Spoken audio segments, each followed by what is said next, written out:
it's even more touching to me because I know that buying coffee directly from here is going to benefit everyone.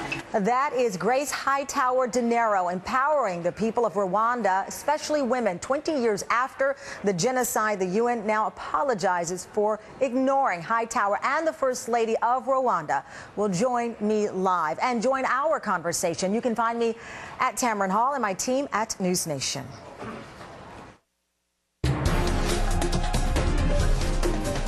It's been 20 years since the genocide in Rwanda that took the lives of almost 1 million men, women, and children. And yesterday, the diplomat who was president of the UN Security Council at the time gave a rare apology.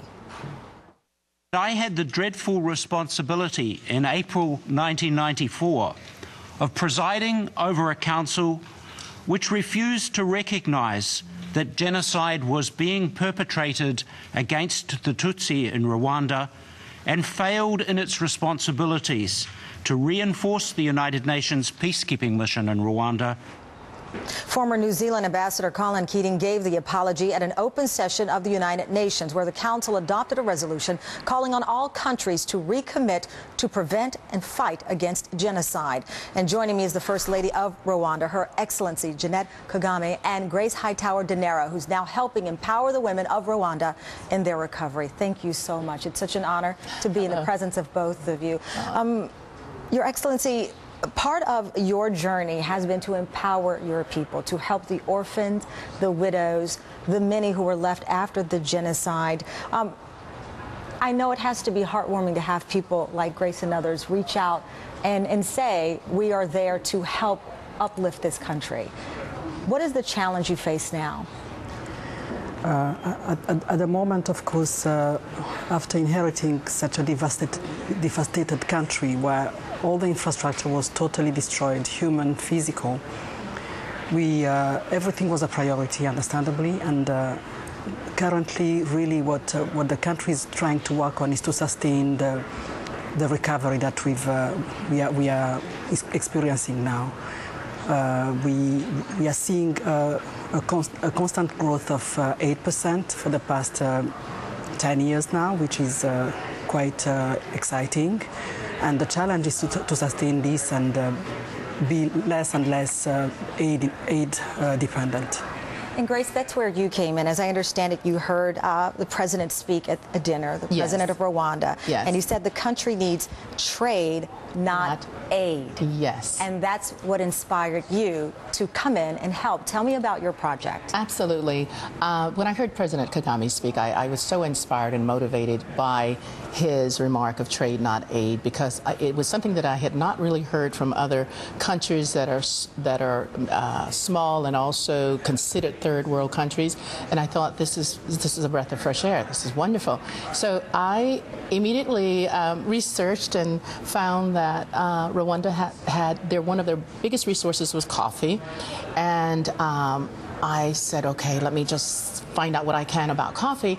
But what really inspired me was when I took the first trip to Rwanda, and I saw the country and I met the people. And they, the people of Rwanda are just, they are strong, and they're gentle and kind and sincere and authentic. And, I owe that environment to the First Lady and the President, because, everything comes down from the top. And so I decided that I would create this coffee company called Grace Hightower and Coffees of Rwanda. I wanted it to be Grace of Rwanda, but unfortunately that name had been taken. Well, they should have given it to you. They should have given it to me, I know. I'm still fighting for it. I haven't given up. And what I saw was that, this country has the coffee is absolutely delicious. It's an amazing product, and that was one of the prerequisites for me before starting the company, is that the product had to be of a certain quality. And I found that, oh my God, the quality is amazing, so it speaks for itself. We just needed to cause the awareness, and it was the most amazing experience in doing business with Rwanda, because it's so easy. It's you know, I have to say the people are very forthcoming.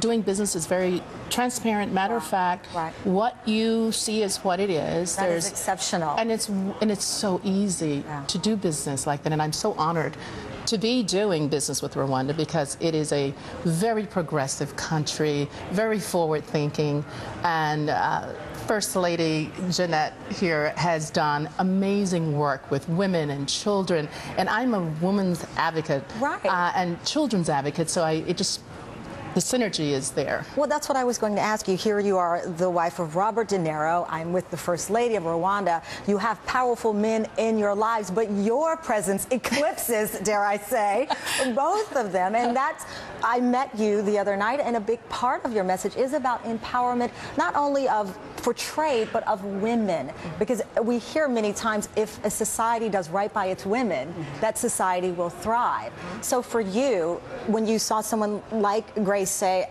this is about a sustainable program that will empower the people, not make them dependent, how important was that to you? I must say that really Grace understood the priorities of Rwanda, and again, she came in at the right time and even decided to intervene in the most transforming, I would say, industry in our country. Coffee is the second foreign exchange earner, so really I think what she's doing is tremendous, and it's changing the lives of these women. And getting back to the women empowerment, I think the country has understood this on the onset, given our history and the many widows and the wives of households. So I think it was very smart on the part of our government to understand that this was a force to